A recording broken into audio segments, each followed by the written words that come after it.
जज साहब अपनी ही माँ को आश्रम में छोड़ा है। आश्रम में माँ पर नजर रख सके इसलिए उधर के चौकीदार से दोस्ती कर ली थी और कुछ पैसे दे दिए थे। जज ने चौकीदार को अपनी दिल की बात आंखों में आंसुओं के साथ बता दी कि घर में पत्नी है जो माँ के साथ बदतमीजी से पेश आती है और पत्नी के कहने पर दोनों बच्चों ने माँ से बात करनी ही बंद कर दी। माँ को अकेलापन लगने लगा और इन सब वजहों से दिन भर रोती, इसलिए उसे आश्रम छोड़ने के लिए आ गए। तो चौकीदार ने कहा, जज साहब आपके सामने सारे सबूत थे कि कौन सही और कौन गलत है, लेकिन अपनी ही माँ के साथ न्याय नहीं कर पाए तो औरों के साथ क्या न्याय करते होंगे आप। ये बात जज साहब के दिल को छुप गई। चौकीदार की इतनी सी बात का इतना असर हुआ कि 2 रात नींद नहीं आई, 2 दिन से खाना नहीं खाया और कोर्ट भी नहीं गए। ऐसा लग रहा था जैसे एक चौकीदार ने जज साहब की दुनिया हिला दी। जज साहब अपने घर में रूम से बाहर आए।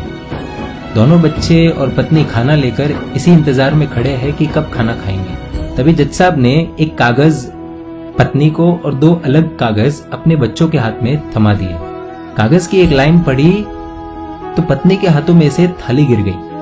जज साहब बोले, मैं तुम्हें तलाक दे रहा हूं, और बच्चों से कहा, आज से मेरी सारी प्रॉपर्टी आप दोनों की, मुझे कुछ नहीं चाहिए।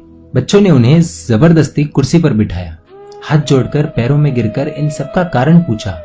आंखों में आंसुओं के सैलाब के साथ जज साहब बोले कि मैं मेरी 65 वर्ष की माँ को आश्रम छोड़ के आया हूँ, अनजान लोगों के भरोसे छोड़ के आया हूँ, और आप सब कारण पूछ रहे हैं। हम लोगों को शर्म आनी चाहिए। रोज मेरे कोर्ट से आने के बाद माँ रोती थी कि बेटा प्लीज मुझे ओल्ड एज होम में शिफ्ट कर दो।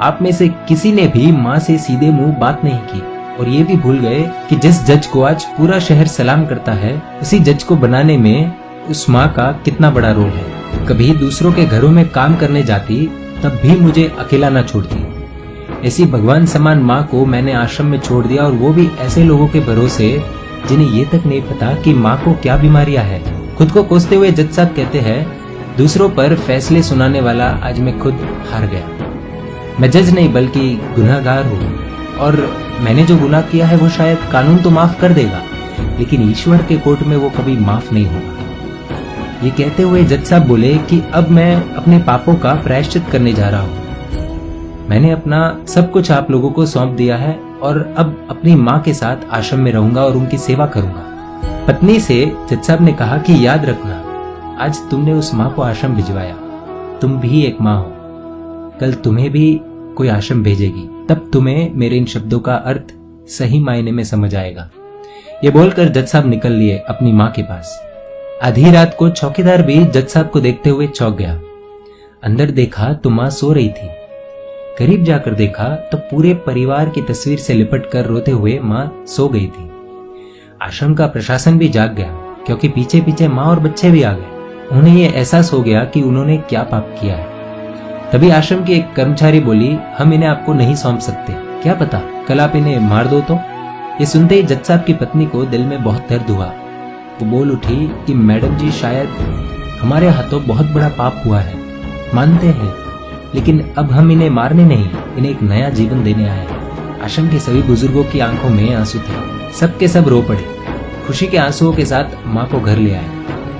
लेकिन वही आश्रम में अनेक आंखें ऐसी थी जो किसी न किसी का इंतजार कर रही थी। दोस्तों, इस कहानी का उद्देश्य तो आप सब समझ गए होंगे, इसलिए शेयर कीजिए और हर घर तक इस कहानी को पहुंचाइए, क्योंकि माँ तो माँ होती है। सब होगा तुम्हारे पास, पर सुकून नहीं होगा। सुकून सिर्फ माँ के आंचल में होता है, और उस आंचल को बिखरने मत देना।